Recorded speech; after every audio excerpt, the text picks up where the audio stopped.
Hola,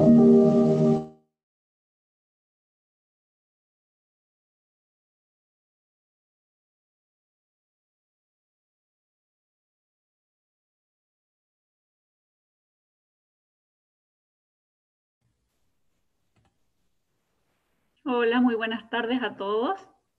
Espero que estén bien, así también sus familias, sus colaboradores. Ojalá muchos de ustedes sean de los afortunados que ya empiezan a salir de la cuarentena y el resto, bueno, paciencia de a poquitito.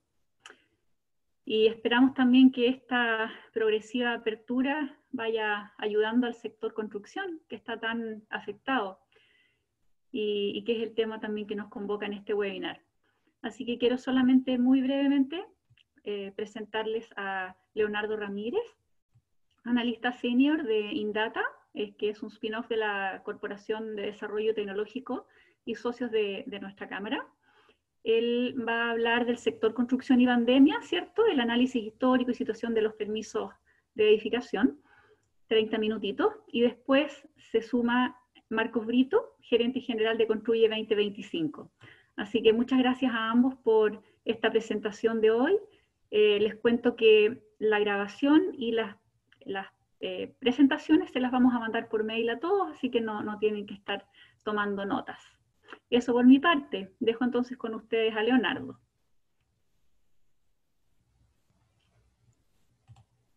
Hola, ¿cómo están? Muy buenas tardes. Encantado de poder saludarlos hoy día y de estar aquí presentando este tema relacionado con el sector construcción y el dinamismo en las pandemias.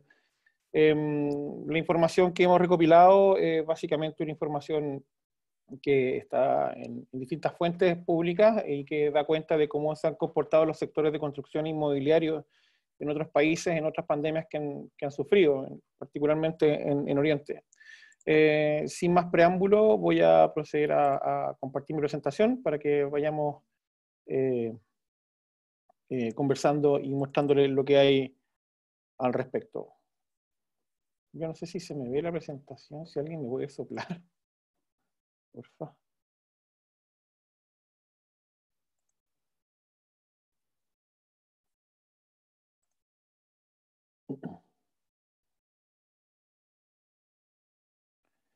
Bien, bueno, ya Marlene nos estuvo presentando. Nosotros somos Indata. Indata es una empresa que surge como un spin-off del área de estudios y de investigación de la Corporación de Desarrollo Tecnológico y que a su vez depende de la Cámara Chilena de la Construcción. Ya, nosotros como empresa nos dedicamos a hacer análisis y estudios bastante complejos que guardan relación con principalmente el análisis de datos de grandes volúmenes y nos especializamos en el desarrollo de metodologías robustas para esos análisis, tanto desde el punto de vista cualitativo como cuantitativo, en los sectores de construcción, energía, medio ambiente, sustentabilidad y otros que hemos ido adquiriendo experiencia con el tiempo. Somos una empresa que nos destacamos por realizar encuestas, por lo cual estamos permanentemente tomando el pulso de la situación que va ocurriendo de diferentes temáticas de relevancia para el país, y nuestros clientes nos valoran por eso, digamos, porque podemos entregarle análisis valiosos para sus tomas de decisiones. ¿Ya? Esa es un poquito la empresa para que ustedes nos conozcan y sepan quiénes somos. Sin más preámbulo, quiero entrar al tema en relación de cuánto afectan las pandemias a la economía y al mercado inmobiliario.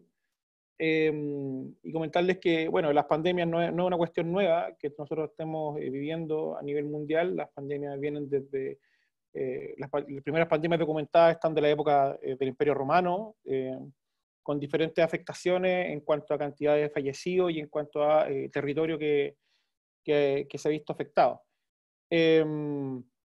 Y la idea es que mostrarles a ustedes más o menos cómo ha sido el desarrollo de las pandemias y su influencia en el campo económico y particularmente en el campo de la construcción inmobiliaria.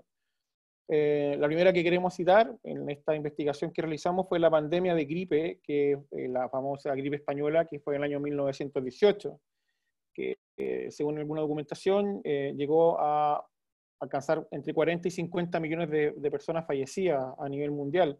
Y esta pandemia fue bastante salvaje, digamos, durante los primeros 25 semanas de la pandemia se produjeron los 25 millones de personas fallecidas. Y duró más o menos 2 años y medio, 3 años. Efectivamente tuvo un impacto económico severo en pérdida de PIB, en pérdida de riqueza, en pérdida de la actividad industrial, en países tan diversos como Australia, Estados Unidos, Nueva Zelanda, etcétera.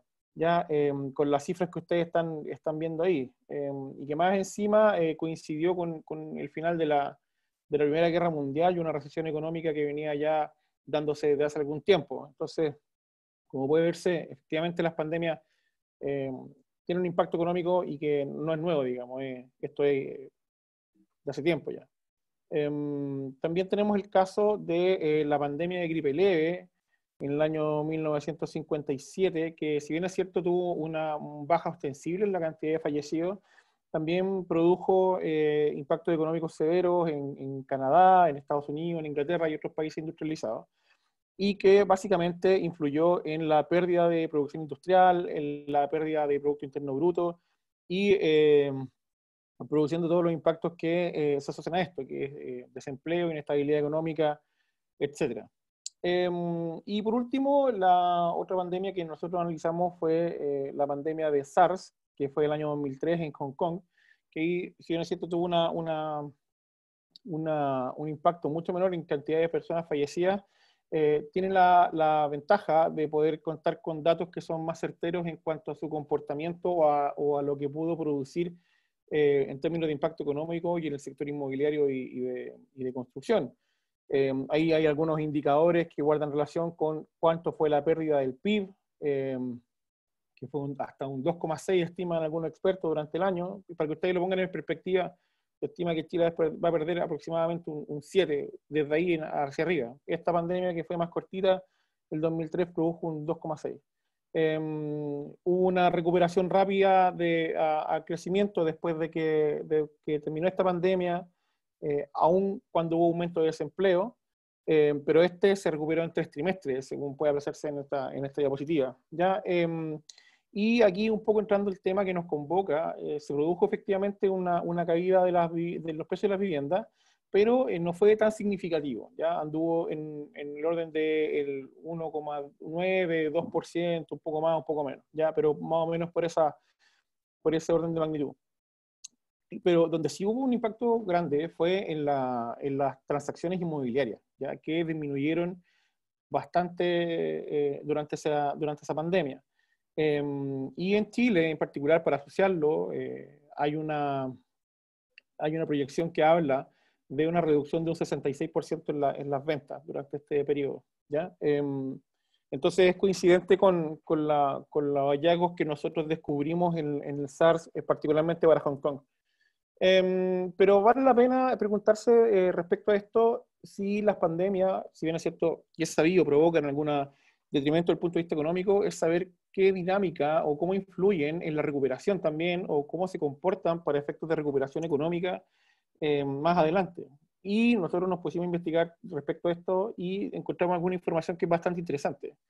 Por una parte se puede ver este gráfico que es de el Producto Interno Bruto de Hong Kong entre el año 2001 y 2004, donde se aprecia en la línea amarilla el efecto que produce la pandemia, en el cual se genera una baja significativa en la tendencia del Producto Interno Bruto, pero también, como se puede apreciar, es de rápida recuperación. Es decir, ya ellos si bien es cierto, el SARS entra en febrero de 2003 a afectar la economía local, se puede apreciar que ya hacia octubre del 2003 se retoma el rumbo de crecimiento que la economía viene experimentando. Es decir, se produce una afectación profunda, pero de rápida recuperación. Y esta tendencia también es posible, o la influencia de la pandemia también es posible de apreciar en los precios de la vivienda. Aquí un tema que también se ve en Chile, que no existe una presión a los precios de las viviendas producto de la pandemia. Ya, por los datos que nosotros hemos analizado y que hemos visto, existe una baja significativa en las transacciones, pero no así en los precios. Y aquí, bueno, se produjo lo mismo en Hong Kong, donde ustedes pueden apreciar que las transacciones, que es la línea azul más oscura, no se vieron mayormente afectadas en el largo plazo. Y lo que sí hubo es una influencia, pero una no influencia en los precios de la vivienda. Los precios de la vivienda tendían a la baja y la pandemia no produjo una afectación significativa sobre eso mismo. Entonces, la primera conclusión que nosotros extrajimos de esto es que efectivamente no hay una influencia de las pandemias en los precios de las viviendas, de cómo se comercializan.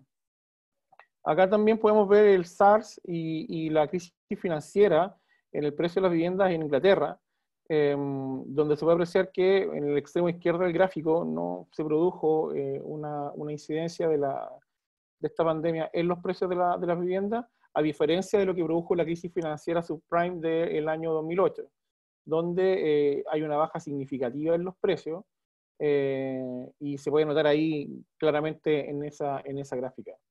Y en el caso también de los Estados Unidos de Norteamérica, podemos ver cómo la H1N1, que tuvo 12.000 personas fallecidas con millones de contagiados, tampoco tuvo una influencia tan significativa en materia de volúmenes de venta de bienes raíces o precios, los que venían con una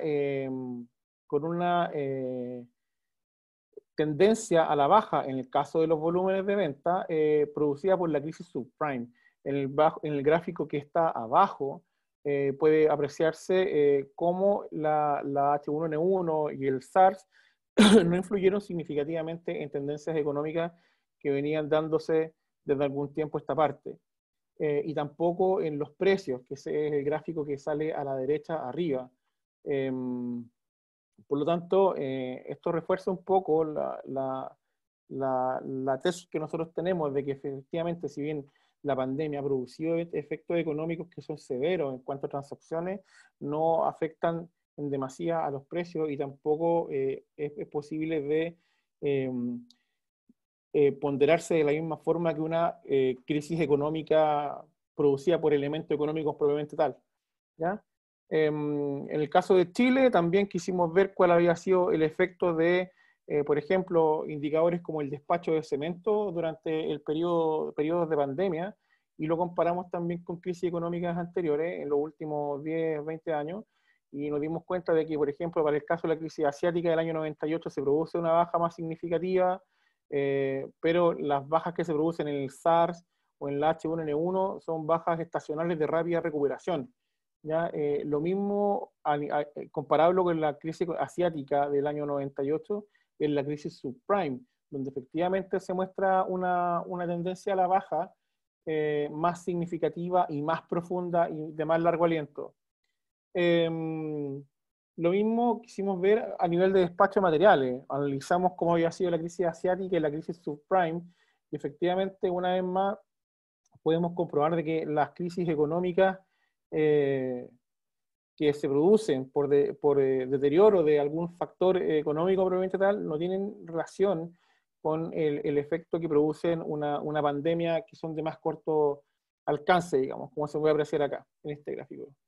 Y por último, quisimos ver la venta de viviendas nuevas en Chile durante un periodo de tiempo extenso, y ahí graficamos el impacto que tuvo H1N1 en las ventas, donde si uno lo analiza en largo plazo también, responde a una curva estacional típica si uno considera todo el periodo de tiempo.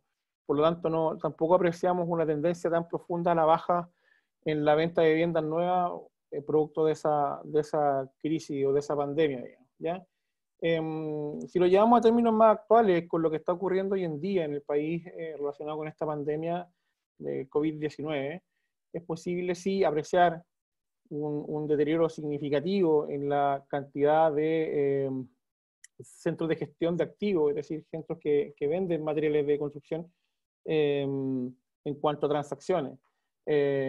Ahí puede apreciarse un gráfico que cuando se declara el estado de catástrofe existía algún promedio diario en términos de venta de cuántos centros de gestión de activos estaban comprando, pero una vez declarada el estado de catástrofe, se produce una baja significativa y relevante y muy tendencial en cuanto a cuántos centros de gestión de activos se mantenían comprando. La baja es profunda, es significativa, y bueno, está a la vista de todo lo que está ocurriendo hoy en día. De aquí, a partir de esta información y de todo lo que pudimos leer, podemos ir extrayendo algunas conclusiones que son preliminares, pero que sirven un poco para reforzar también lo que veníamos conversando. Primero es que efectivamente las pandemias producen contracciones económicas que son de rápida caída, muy pronunciadas, pero al mismo tiempo la recuperación es bastante acelerada, ¿ya?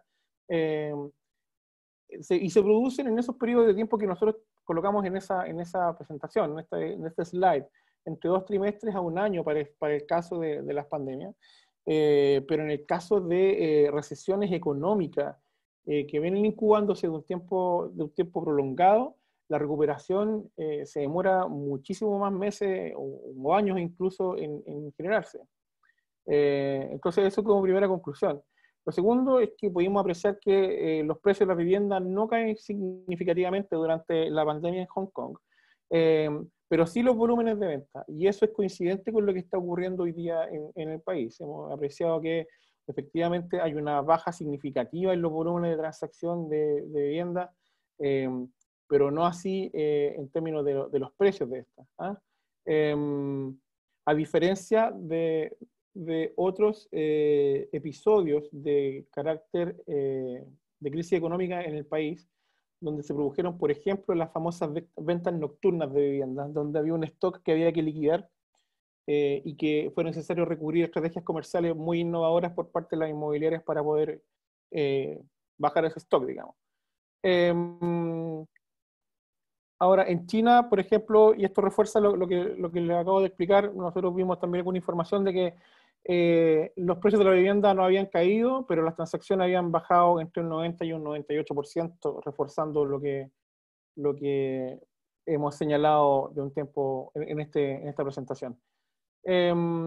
También importante señalar que durante las recesiones que son más estándar en términos económicos, los precios de las viviendas y las transacciones podrían caer, pero no siempre es el caso. Pasó para la crisis de las empresas.com en el año 2001 en Estados Unidos, donde se produjo un aumento promedio en el precio de las viviendas. ¿Ya? Entonces vemos que no afecta en el largo plazo a los precios de este tipo de crisis. Sí es importante señalar de que la crisis o la pandemia que estamos viviendo hoy en día, si bien es cierto, ha afectado y ha minado diferentes campos de la economía y en particular el sector inmobiliario y de construcción, esto fue como que aceleró un poco los indicadores negativos que se venían dando en términos de empleo, productividad y algunos otros indicadores más básicos en términos económicos, y lo que hizo fue un poco darle el empujón al vacío. Aceleró esta caída que venían teniendo más suave estos indicadores, pero como factor de influencia per se no se visualiza cuál es el efecto que pueda tener y por qué, y eso tiene que ver con la sexta conclusión. Esto tiene que ver con que es muy complicado ver cuál va a ser el efecto del COVID-19, de esta pandemia en particular, en una recesión de largo plazo. ¿Por qué? Porque porque esto depende un poco de las dinámicas que tengan los países para efectos de recuperación económica y de las medidas sanitarias que tomen, y también de saber cómo progresa la pandemia. En el primero, que guarda relación con las medidas que tomen los países, hay países que han tomado desde la cuarentena total desde un principio, otros con cuarentenas dinámicas como es Chile, y otros países que han dejado generar inmunidad de rebaño. Y eso claramente afecta la economía y la dinámica de las transacciones y de cómo se junta la oferta y la demanda, particularmente también en este mercado. Y por otra parte, como les señalaba, el cómo mute este virus o cómo se comporte la pandemia también va a ser un aspecto de influencia en términos del dinamismo de los mercados, independiente de qué mercado se trate. Por lo tanto, hoy en día es difícil leer cómo se va a influenciar la economía general en su dinámica propia producto de la pandemia. Sabemos que es algo profundo, sabemos que es algo severo, pero es difícil hacer una proyección a largo plazo de esto. No obstante eso, hay algunas economistas que se han atrevido a hacer algunas proyecciones de cómo va a ser la recuperación, con diferentes modelamientos. Y ustedes ya probablemente habrán leído cuáles son las distintas dinámicas que se están generando. En la izquierda arriba, esta es una recuperación que se llama en forma de V, que es una recuperación rápida en términos de la pandemia, y que requiere, por una parte, que existan estímulos económicos bastante importantes y con cantidades ingentes de dinero, y por otra parte, que las medidas de restricciones se relajen en el corto plazo para poder acelerar el dinamismo de la economía. Por otra parte, a la derecha ustedes pueden ver el escenario que es llamado en U, en el cual es más lento en la recuperación, hay un rebote, pero es más lento, a diferencia del escenario en forma de V. Y para esto se requiere ir relajando gradualmente las restricciones con el objeto de que no se produzcan rebrotes severos que puedan afectar el dinamismo que vaya tomando la economía en la medida que se van relajando estas restricciones. Según todos los economistas, no según todos, según muchos economistas, muchos analistas en general, es el escenario más probable que pueda darse para el caso de Chile y para el caso del mundo en general, que va a haber una recuperación más en forma de U. El otro modelo de recuperación es una recuperación en forma de W, en la cual se flexibilizan tempranamente las restricciones, haciendo un aumento de actividad, pero empieza a generarse una influencia significativa del desempleo en las personas y de las bancarrotas de las empresas. Y por lo tanto se vuelve a caer un poco la economía, y eso hace que tenga que retomar después de esa nueva caída una nueva tendencia a subir. ¿Ya? Y este escenario es muy probable cuando existen rebrotes de COVID-19 o rebrotes de cualquier pandemia que pueden extenderse en el tiempo. Y por último, un escenario en forma de L, que aquí hay se hunde el crecimiento sin recuperación en el corto o mediano plazo, y esto está motivado por un aumento significativo de los contagios de COVID-19, donde está absolutamente descontrolada la pandemia, o por bloqueos prolongados desde el punto de vista económico y confinamientos severos, ¿ya?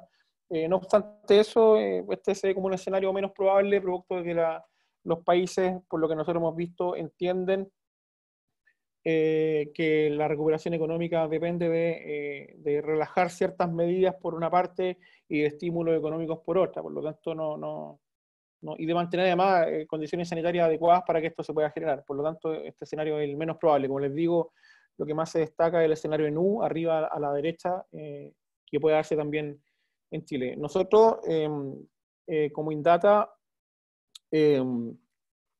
también un poco preocupados de este escenario o de esta realidad, hemos desarrollado una plataforma de permisos de edificación, en la cual, mediante un robot, hacemos una búsqueda inteligente de los principales permisos de edificación que se están publicando a nivel nacional en los principales centros urbanos del país, con información que tenemos de mucho tiempo a esta parte, y hacemos bastante análisis que nosotros se los entregamos a nuestros clientes para que ellos vayan haciendo toma de decisiones respecto a temas comerciales o de sus productos y servicios que ofrecen en este sector de la construcción. Nosotros tomamos el periodo, bueno, ahí está arriba mal la fecha, pero el periodo 2019-2020, hay 1.490 permisos que están de edificación, que están aprobados ya a nivel nacional en los principales centros urbanos, y con un aproximado de 6,5 millones de metros cuadrados de superficie a construir. Y esto es un dato muy relevante porque nos permite a nosotros y a nuestros clientes saber que efectivamente existe un potencial de construcción que se va a dar en el mercado y para el cual ellos desean prepararse, digamos, y estar listos con sus productos y servicios. Esto lo queremos plantear para que ustedes vean de que existe un stock de proyectos e iniciativas que están ahí, que están esperando que esto se recupere y que están esperando que esto, al recuperarse, les permita a ellos volver a reactivar estos proyectos. Solamente a modo gráfico, para mostrarle a ustedes, la mitad de estos permisos de edificación están otorgados en la región metropolitana, pero hay varias otras regiones que le siguen, como la del Biobío, la región de los Lagos, la región de la Araucanía, que también están publicando o han aprobado permisos de edificación para construcciones de diferente tipo, ¿ya? Estamos hablando de permisos 2019-2020, en lo que va del año, por lo tanto son cosas que están frescas, que están ahí, Si sacamos la región metropolitana, por ejemplo, tenemos 712 permisos, que es la mitad de los permisos que se han publicado hasta la fecha, desde el año 2019, donde existen algunas regiones que se ven bastante interesantes para efectos de construcción o de proyectos que tienen en carpeta, como la región del Biobío, la región de los lagos, seguido por las otras regiones que están ahí. Además, hemos visto que algunas comunas también de regiones han aprobado permisos de edificación, lo que también las torna bastante interesantes para poder hacer ahí algunas prospecciones respecto a cómo poder aportar esos proyectos, cómo poder participar de ellos. Si quitamos la región metropolitana, tenemos esas comunas que están ahí, que también existe un dinamismo significativo en cuanto a cómo se va o a lo que está esperando construirse en los próximos años. Estamos hablando de permisos emitidos hace poquito, ya con un fuerte componente habitacional que forma parte de estos permisos y seguido por proyectos de carácter comercial y de oficina, entre otros, pero con un gran predominio de proyectos habitacionales. Esta plataforma nosotros se la entregamos a nuestros clientes, pero tenemos una versión que se la podemos entregar a ustedes para que puedan acceder a este tipo de información, puedan hacer su análisis, puedan hacer cruces de datos y estar al tanto de lo que está ocurriendo. También georreferenciamos la información para que ustedes sepan dónde están pasando las cosas. Así que al final de la presentación les voy a dejar mi correo electrónico para que ustedes puedan escribirme y poder incorporarlo a nuestra base de listado de mail y enviarle esta información y que ustedes puedan acceder a la plataforma cuando gusten, digamos, ¿ya? Y para cerrar un poco las conclusiones, bueno, primero creemos que, como lo señalábamos en un principio, la tendencia de precio de los inmuebles no va a estar afectada en el largo plazo. Sí, en el corto plazo creemos que va a haber una baja de precio, particularmente sobre el stock que existe, pero no vemos que exista una baja o una incidencia fuerte en los precios para el largo plazo. Por otra parte, y como ya se ha comprobado, hay una reducción entre leve a severa en el volumen de transacción de los inmuebles y esa contracción severa se va a mantener, nosotros creemos, por algunos meses, así como vamos, puede ser de aquí hasta fin de año, principio el otro, pero se va a recuperar después, como les mostramos, creemos ahí en el gráfico de Hong Kong. Ya, los paquetes económicos efectivamente han sido de gran utilidad y van a ser de gran ayuda para las personas. Nosotros nos vislumbramos una presión inflacionaria en el caso del mercado inmobiliario porque existe un estímulo a la oferta que es importante para mantener las empresas funcionando y además el sector de construcción está viendo proyectos que no solamente son de carácter habitacional, sino que también de carácter industrial, como nosotros les mostramos. Y eso va a ayudar a mantener los precios en un rango, controlado, digamos, ¿ya? Y por último, como les mostramos, existe un stock importantísimo de permisos de construcción que están aprobados. Nosotros creemos que, y somos bien optimistas de que la demanda se va a activar una vez que termine esta crisis, y el mensaje es que hay que estar preparado, hay que estar preparado con esa información, sabiendo cómo se está moviendo el mercado, vigilando constantemente los indicadores que hay y la información que está rondando, así que nosotros esperamos que toda esta información a ustedes les pueda servir para la toma de decisiones, y como les señalé, ahí les dejo mi correo electrónico, para que ustedes lo puedan anotar y puedan escribir por cualquier duda que tengan, independiente que puedan manifestar sus consultas ahora por el chat de esta presentación, de este en vivo que estamos haciendo, que me pueden escribir también para que ustedes puedan acceder a esta información que nosotros publicamos todos los meses respecto a los permisos de edificación y puedan mejorar su toma de decisiones. Eso es lo que tengo para yo. Por mi parte, lamento si me extendí mucho en el tiempo, pero le agradezco la gentileza.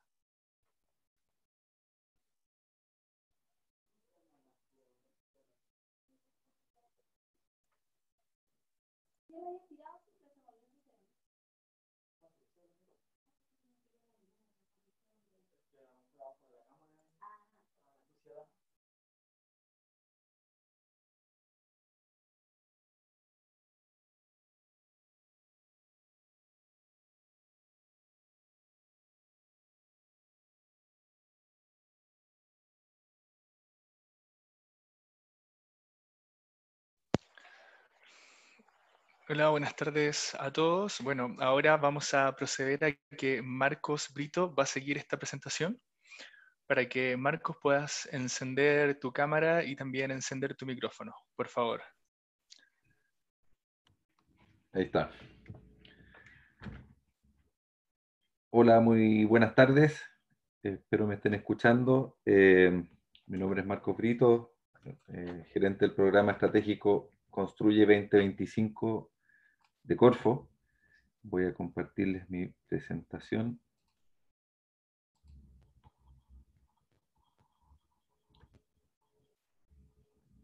Me confirman, por favor, que se vea bien y en pantalla completa.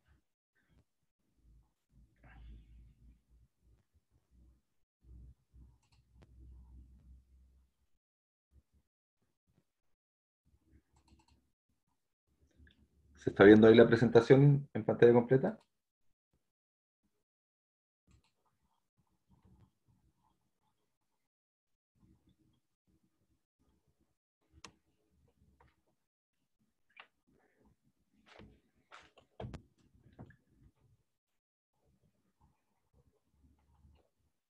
Bueno, muy agradecido a la invitación de Camchal de estar con ustedes en esta oportunidad. Como les decía, yo les vengo a contar sobre este programa estratégico de productividad y construcción sustentable en el marco de la situación que estamos hoy día y ver cómo este tipo de estrategias aportan en la reactivación que es tan necesaria por estos días. A diferencia de la presentación anterior, yo me enfoco más en la parte operacional o productiva de este sector, de la construcción, más que en la parte comercial o inmobiliaria, como se llaman en particular en este sector. Bueno, este es un programa para contextual que nace desde Corfo, desde el año 2015, una hoja de ruta entre más de 200 actores del mundo privado, público y la academia para diseñar una hoja de ruta, ¿cierto?, que pueda permitir lograr mejoras sobre todo en productividad y sustentabilidad para el sector. Esta hoja de ruta se sustenta en una visión compartida entre todos aquellos actores que ahí participaron, en que nos planteamos una industria mucho más sustentable y competitiva, sobre todo a nivel regional en Latinoamérica, que se comprometa a través de la incorporación de la innovación, nueva tecnología, el reforzamiento de nuestro capital humano y junto con todos esos ingredientes, por decirlo de una manera, lograr estas mejoras que tanto buscamos. Partimos planteándonos cómo era este sector, cuáles eran sus virtudes y sus defectos en forma de brechas, y a partir de ello construimos una hoja de ruta con 16 iniciativas en este caso, que plantean desafíos bastante importantes en el largo plazo. En un principio a 10 años plazo, por eso el nombre de construir un 2025 con un sector construcción más productivo, ¿cierto? Pues bien, para contarles un poco más del programa, por supuesto, se sustenta sobre un capital social, que es lo que nos permite articular las iniciativas que plantea esta hoja de ruta. Sin este capital social, nada podría ser posible lo que queremos lograr. Y para ello tuvimos que comenzar convenciendo a todo el ecosistema, como les decía, tanto del lado público, los privados y la academia, de que era muy necesario hacer estos cambios si queríamos lograr las mejoras que se planteaban. Es así como entonces incorporamos a la gobernanza una serie de actores tan relevantes como la Cámara Chilena de la Construcción, el Instituto de la Construcción, el Colegio y la Asociación de Arquitectos, la propia CDT, asociaciones de ingeniería, el Sindicato Interempresa de los Trabajadores de la Construcción también, 4 de las mayores universidades también del país y 4 ministerios como MOP, MIMBU, Energía y Medio Ambiente y otras instituciones más para poder contar con la suficiente robustez y así implementar esta hoja de ruta. Pero además, en el camino fuimos creando ciertos grupos de trabajo que parten llamándose comités gestores Y estos comités gestores comienzan a producir ciertos productos, como son el Plan BIM, el proyecto DOM en línea, el Consejo de Construcción Industrializada, que son ya pequeñas instituciones que tienen propósitos bastante concretos. En el caso del Plan BIM es masificar el uso de esta tecnología que permite diseñar y construir de una manera mucho más eficiente. El DOM en línea busca digitalizar los procesos de permisos de obra en todas las direcciones de obras municipales de Chile. El Consejo de Construcción Industrializada, que les voy a explicar un poquito más en detalle hoy día, busca también industrializar el sector de la construcción. Y así otros grupos como el de gestión de residuos de la construcción, que también vamos a referirnos un poco a eso, capacitación y certificación de los trabajadores, y así otros más que no alcanzan a salir acá, que son los grupos de trabajo que vamos articulando entonces para lograr nuestros objetivos. Entonces, ¿por qué era necesario intervenir? Bueno, nos planteamos dos grandes grupos de desafíos, tanto por el lado de la productividad y de la sustentabilidad. Por la productividad, por supuesto que necesitábamos industrializar este sector que se reconoce a sí mismo como artesanal, así como podemos llegar a escuchar a grandes arquitectos y constructores del país diciendo que la mayoría de los grandes edificios que tenemos hoy día en Santiago, por ejemplo, fueron construidos a mano.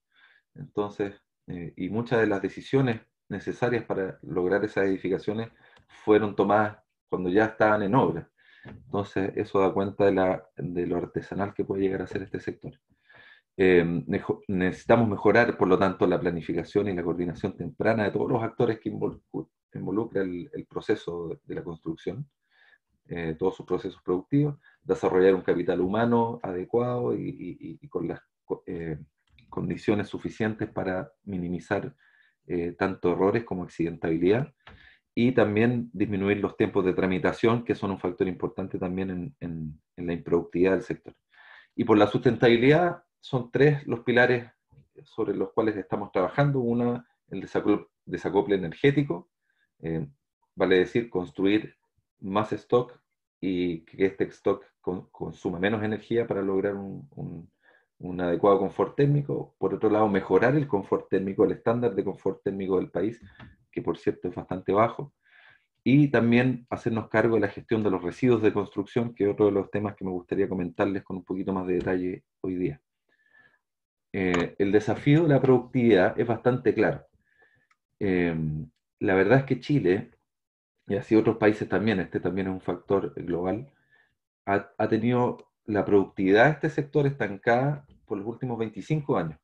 En los últimos 25 años no se logra producir más por una misma unidad de inversión. O sea,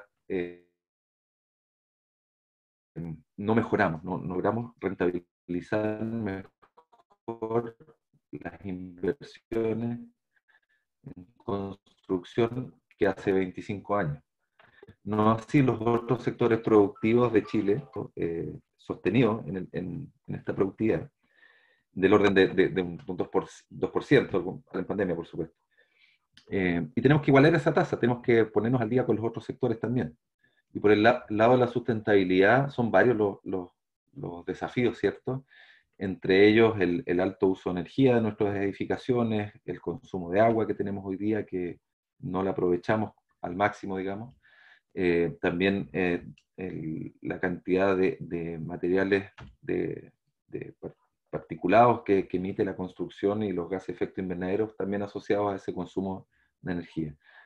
Pero es en el tema de los residuos donde teníamos una de las falencias más importantes por el efecto ambiental que esto tiene. Y hoy día también, en el marco de esta economía circular que nos hemos planteado, tenemos también otros nuevos desafíos. Entrando un poco más en detalle en lo que es productividad, ¿cuáles son los factores que inciden en esta baja productividad que tenemos en Chile? Entre ellos está que la coordinación de los actores que intervienen en la construcción es muy baja, vale decir, el arquitecto, el ingeniero, el mandante, el constructor y hasta el obrero, no se comunican bien entre ellos, no tienen un idioma en común y tampoco se sientan juntos a planificar el proyecto antes de comenzar a realizarlo, sino que cada uno hace su labor y se la pasa al siguiente, tal cual en la caricatura en rojo aquí, en la diapositiva. Por lo tanto, quien está más atrás en la cadena va recibiendo los errores acumulados de los que están antes en la cadena, y eso conlleva gastos sobre costos, sobre tiempo, y como ya sabemos en las obras grandes, eso se nota bastante. Tenemos un bajo nivel de capacitación y certificación de los trabajadores, también tenemos un marco regulatorio y normativo insuficiente, lo que nos ofrece un bajo nivel de estandarización, y por lo tanto es más difícil que las distintas materialidades y sistemas constructivos sean compatibles entre sí. Tenemos un bajo nivel de industrialización, que eso también lo vamos a ver en un poquito más de detalle, o sea, actuamos más como un sector productivo más que como una industria. Y también tenemos, como ya les decía, una baja estandarización, producto también de la baja normativa. Un poco graficándolo en dos imágenes, que son las dos actuales, tenemos el paradigma actual, cómo construimos hoy día, ladrillo sobre ladrillo en el caso de las viviendas, que esta es una obra de hace un año atrás, versus, que es una tecnología, por supuesto, que tiene más de 2000 años, versus la tecnología actual o el paradigma actual en que vemos obras más ordenadas, limpias, tecnologizadas y, por cierto, de mayor calidad, que es lo importante. Aquí el mensaje que les quiero transmitir es que podamos visualizar la construcción de edificaciones tal cual, por ejemplo, un automóvil, un bar de telefonía, un computador o cualquier otra cosa que se produzca industrialmente. Y no es tan raro pensarlo. En esta siguiente imagen podemos ver una línea de producción de automóviles versus una línea de producción de módulos prefabricados de edificación. Y como pueden ver, el concepto es básicamente el mismo. Y por supuesto, en ambos casos, cuando nos planteamos producir de esta manera, no estamos resolviendo detalles del diseño cuando ya estamos construyendo o produciendo. No resolvemos detalles de diseño o de cómo esto va a ser llevado al producto final cuando ya estamos en producción, ¿cierto? Todas esas cosas se deciden mucho antes, y por lo tanto su costo, el costo de esas decisiones es tantísimo menor al hacer las modificaciones antes de entrar a la obra, no cuando ya estamos en la obra. Solo para graficarlo, para que lo entiendan mejor, imagínense ustedes cuando se construye un edificio, prácticamente el mayor ruido que se siente, la mayor contaminación ambiental, es el picoteo del hormigón de murallas o losas que están recién construidas. O sea, ¿cuán antiproductivo puede ser eso? Una cosa que la acabo de moldear y construir, la tengo que destruir para modificarla y hacer pasadas eléctricas o de clima. Entonces, ¿por qué la construcción industrializada? Nosotros hemos visto que es la gran oportunidad para este sector. Uno, por la reducción en tiempos y las ganancias en productividad, que a través de algunos ejemplos que ya les he dado, vamos viendo por dónde van esas ganancias. Una mayor calidad en el producto final, al contener menos errores y ser un producto más estándar. Y también ganancias en sustentabilidad, por cuanto mejoramos la seguridad de los trabajadores y también disminuimos sobre todo la emisión o el resultante residual en obras de construcción. En algunas obras esto tiende a ser prácticamente cero. Entonces, ¿qué hicimos como programa? Bueno, juntamos un grupo de trabajo que luego de un año de reuniones se constituyó en algo más grande, que pasó a llamarse el Consejo de Construcción Industrializada hace ya 3 años. Y hace 2 ya es un grupo que tiene su propio directorio, su propia gobernanza, e incluso hace ya casi un año su propia administración. Está hoy día en manos de la CDT, quien hace las veces de Secretaría Ejecutiva. Hoy día los miembros ya no se reúnen solamente a debatir cómo logramos estas metas, sino que hoy día hasta incluso tienen que pagar membresías para ser parte de este grupo, y con esos recursos, por cierto, ayudamos a que se pueda financiar todas las reuniones y las actividades que vamos haciendo durante el año. Este ha sido un caso de éxito dentro de nuestro programa, por cuanto hemos logrado crear una pequeña institución, por decirlo así, que nos ayude a lograr las metas que planteaba este programa en torno a de esta profunda transformación que le queremos hacer a la construcción. Y esto no ha sido posible gracias a esta gente que ven ustedes aquí, que con mucho entusiasmo han ido participando y haciéndose parte de este trabajo. Hoy día el CCI cuenta con 38 empresas miembros, pero además con, como pueden ver ahí ustedes, hay proveedores, hay constructores, hay instituciones también, pero también tenemos otro grupo de profesionales asociados y también instituciones asociadas, que son también las que les dan bastante robustez para que tengamos una voz representativa del sector en este tema.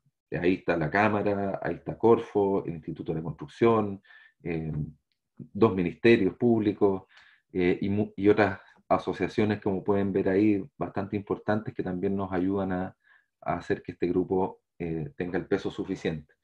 Y la idea no es nueva, en realidad hay grupos como este hay en todo el mundo. Aquí solamente puse algunos de ejemplo en Nueva Zelanda y Australia, con los cuales tenemos una relación ya un poco más cercana, en Inglaterra también, Estados Unidos, Japón, que tiene bastante experiencia en estos temas de hace más de 30 años. Bueno, y un poco para sensibilizarlos mejor con qué es esto de la industrialización, porque es varias cosas a la vez. Tal vez una de las cosas que más la gente asocia es la prefabricación.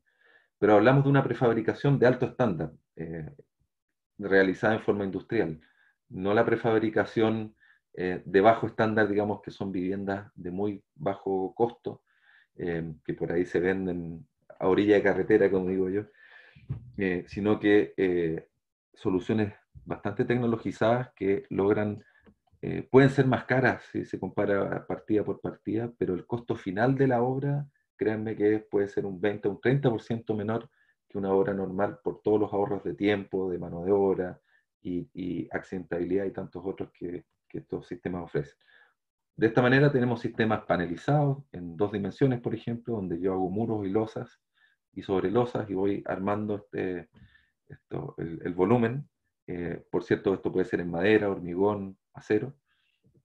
Y también la construcción modular, donde ya se producen módulos en 3 dimensiones, que en algunos casos, como nos ha tocado ver en otros países, vienen hasta con el mobiliario adentro saliendo de la fábrica.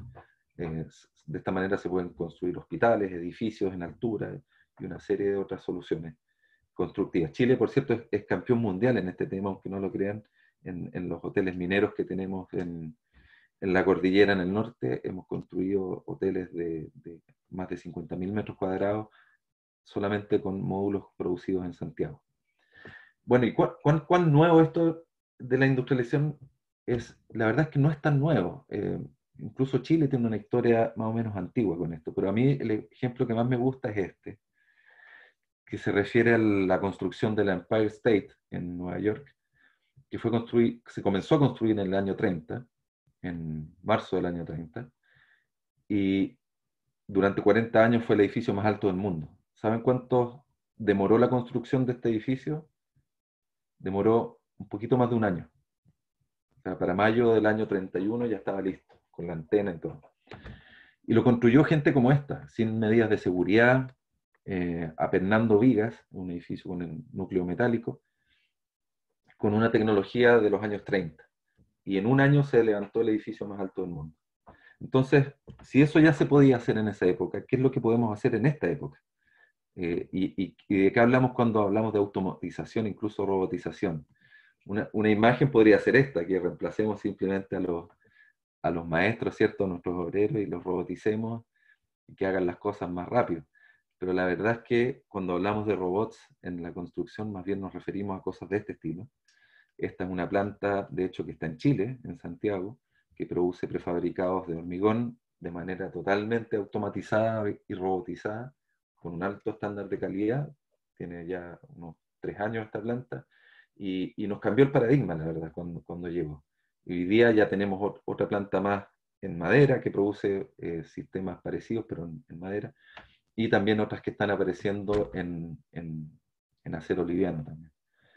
En esta imagen les quería mostrar una planta en Japón que produce casas también muy rápidas, y donde el usuario puede elegir en una página web qué tipo de terminaciones quiere, que si los muros son de ladrillo, con qué fachada, qué tipo de escalera, qué tipo de puertas, qué tipo de cocina, y en cosa de horas la casa está despachada arriba de un camión para que la instale en su terreno. Esa es la tecnología que existe hoy día y a eso ese es nuestro norte, digamos, hacia allá estamos apuntando.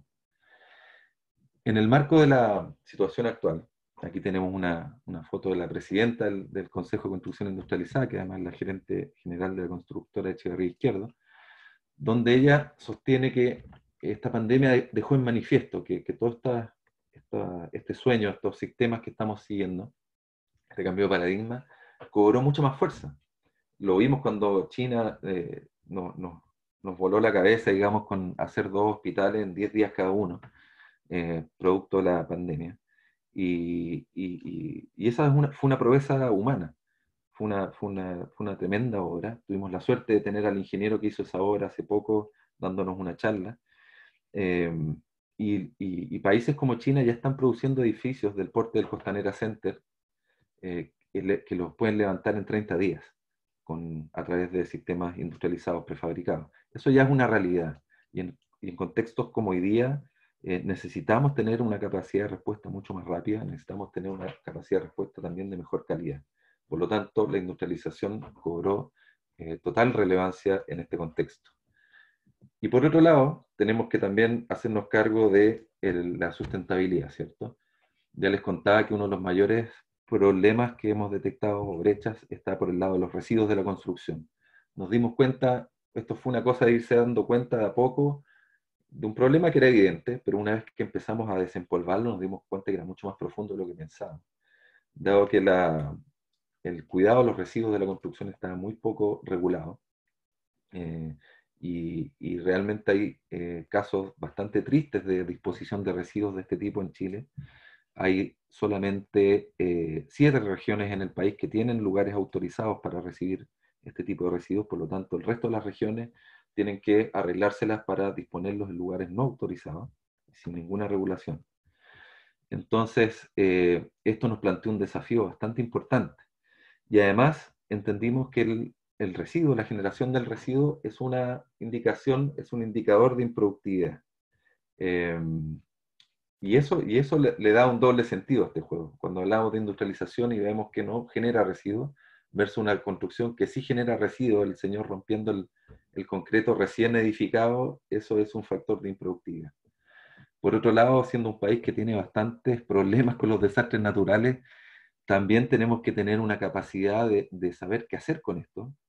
Vemos casos con desastres anteriores que se han producido volúmenes bastante importantes de escombros y residuos y que no han logrado, por no tener protocolos o por no tener la suficiente capacidad para recibirlos, han llegado a lugares donde no tenían que llegar, causando cierto impacto ambiental, pudiendo, por otro lado, haber sido reutilizados y aprovechados, ¿cierto?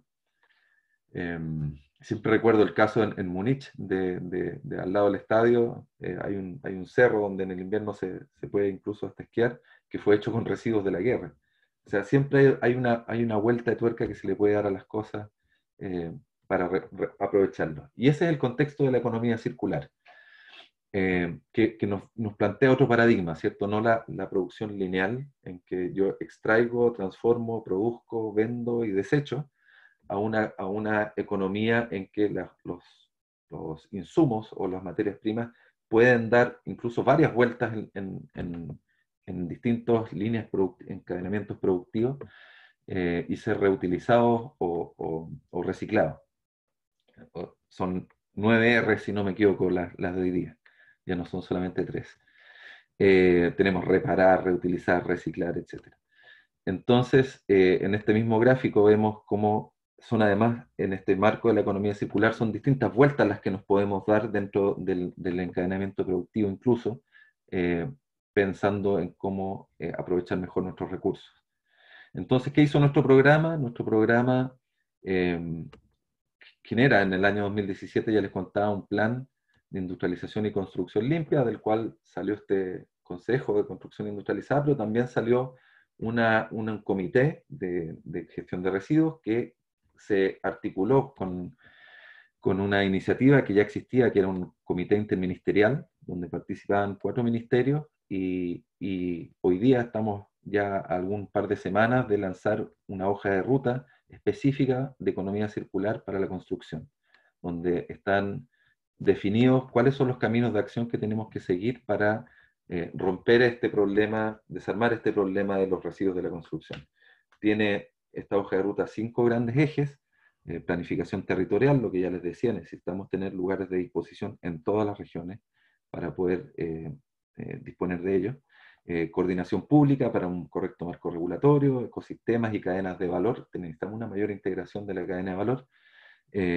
También tener información de indicadores indicadores para poder medirnos y saber cuán bien o mal vamos, y también restaurar pasivos ambientales que hoy día ya tenemos. O sea, todo lo que ya está hacia atrás tenemos que de alguna manera solucionarlo. Y por último, para cerrar la presentación, mostrarles cuáles son nuestras metas en torno a la economía circular, que tienen que ver un poco con estos mismos 5 ejes, ¿cierto? De articular una cadena de valor, de generar una institucionalidad. Estamos trabajando en que se cree en Chile el primer vertedero de áridos, donde se puedan producir áridos para la construcción en forma controlada y normada. También estamos trabajando con ministerios públicos para que incluyan en sus propias licitaciones criterios de gestión de residuos de construcción, y también formación académica también, que se incluyan estos temas en la formación académica de las futuras generaciones. Así que creo estar en el tiempo y dejando un espacio más para las preguntas. Les agradezco su atención y les dejo aquí las direcciones en las cuales pueden enterarse un poco más de nuestro programa y lo que estamos haciendo. Muchas gracias.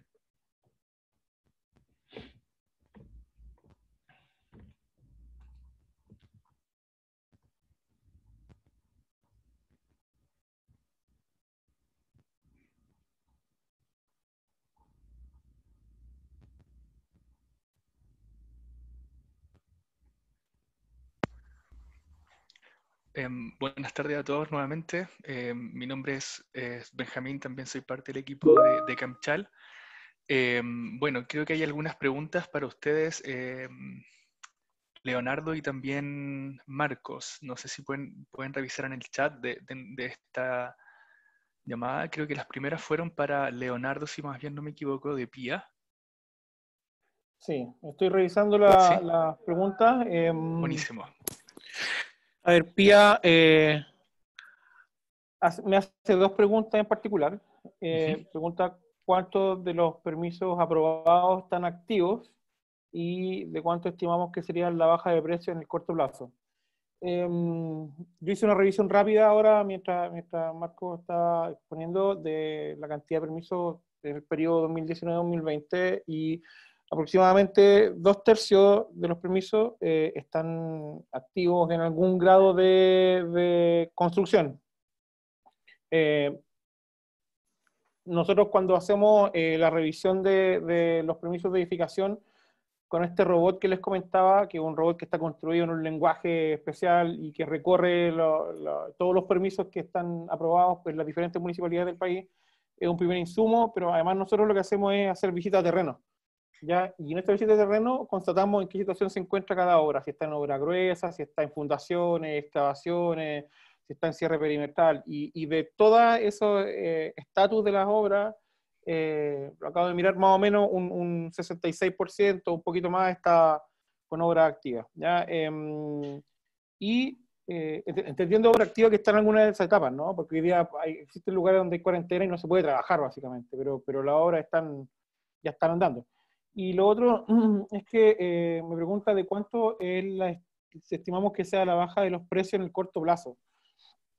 Por lo que nosotros hemos visto, y cruzando información de diferentes partes, lo que nosotros hemos levantado en terreno, más información de la prensa y análisis que realizan otros colegas de otras empresas de estudio, nosotros estimamos que no debieran dar más allá de un 3%, 3,5% la baja de los precios, porque el mercado en general, no solamente el mercado inmobiliario, sino que en general se entiende que la pandemia tiene un efecto, si bien es cierto, como les decía, profundo en términos económicos, es de un plazo acotado, ¿ya? Y esto se va a materializar y se va a concretar y va a ser más visible aún cuando esté la vacuna, ¿ya? Hay mucha esperanza de que la vacuna esté pronto, y de hecho cuando ustedes ven en las noticias que, por ejemplo, Oxford avanza en la vacuna, salió de la segunda etapa de prueba, espera, las bolsas se disparan en todas partes porque saben que esto se puede reactivar de un momento a otro. Entonces, volviendo al tema del precio, nosotros creemos que en el corto plazo, por un tema de liquidar algún grado de stock o de apurar algunas ventas, los precios pueden caer hasta un 4, 3,5, 3%. No veo una mayor profundización en eso. Perfecto. Y Marcos, no sé si también tú puedes ver, creo que Pía también dio Tengo varias hizo unas preguntas. varias preguntas, sí. Y bueno, y Pía también, muchas gracias por tu interacción Sí, muy buenas desde ya. preguntas. Ujú. Mira, para irlas respondiendo todas en una forma más global, bueno, con respecto al caso de China, es que es bien particular, más que hacer transferencia tecnológica, porque también hay otros países que tienen tecnologías bien interesantes, lo que estamos empujando es que se haga tecnología en Chile, que es todavía más importante. Bueno, con el apoyo de Corfo logramos crear dos centros tecnológicos que se están construyendo en este momento, uno en la Universidad Católica y en la Universidad del Biobío, y otro en Carén, a la salida por la Ruta 68 de Santiago, donde vamos a tener infraestructura para poder desarrollar tecnología chilena. Ahora, por cierto que robots y maquinaria se está trayendo desde otros países, como en este caso Alemania y Australia, y eso ya está llegando, digamos, y hay otros países que también están muy interesados en traer sus tecnologías. Pero lo más importante es que tengamos el encadenamiento productivo para poderla incorporar. En torno a la regionalización de la producción, también, o sea, importantísimo, porque muchas de las plantas efectivamente están en Santiago, y desde Santiago se envían a lugares tan lejanos como el Norte Grande o incluso en la Patagonia. Sin embargo, están apareciendo actores bastante relevantes en zonas como Puerto Montt, en La Serena, en Antofagasta. Ya tenemos prefabricadores de bastante buen estándar, y van a seguir apareciendo en la medida que se genere la demanda. Y hoy día pensamos, por ejemplo, que ya se hizo en una obra pública, llevar a hacer viviendas de madera en el norte, por ejemplo, que es una cosa que nos suena muy raro, pero que ha tenido hasta ahora un resultado muy bueno. Entonces, ¿cómo se están adaptando los estándares constructivos al cambio climático? Bueno, estamos en plena transición de poder activar la norma térmica que ha estado estancada por bastantes años. Estaba prometida para el año 2011 y todavía no hemos sido capaces de poderla activar, digamos, porque esa norma térmica es bastante exigente y pretende cambiar bastante el estándar de construcción en Chile, y eso considerando distintos estándares para las distintas regiones que tiene el país, porque tenemos bastantes climas en este país. Y con respecto a las exigencias legales para los residuos, efectivamente hay países como Singapur donde tú tienes que declarar cómo va a ser tu obra, con qué sistemas, y eso te da un indicador que se llama constructabilidad.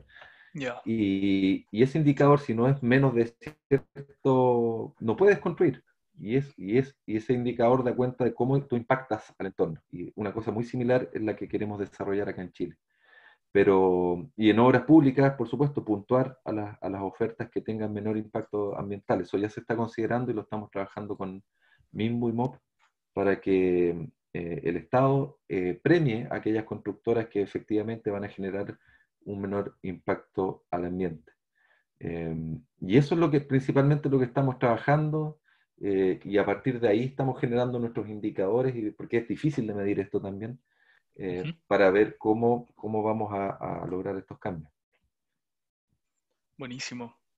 Creo que Adrián Jara le pregunta ahora a Leonardo, dice, ¿es posible tener información en línea del estado de las obras?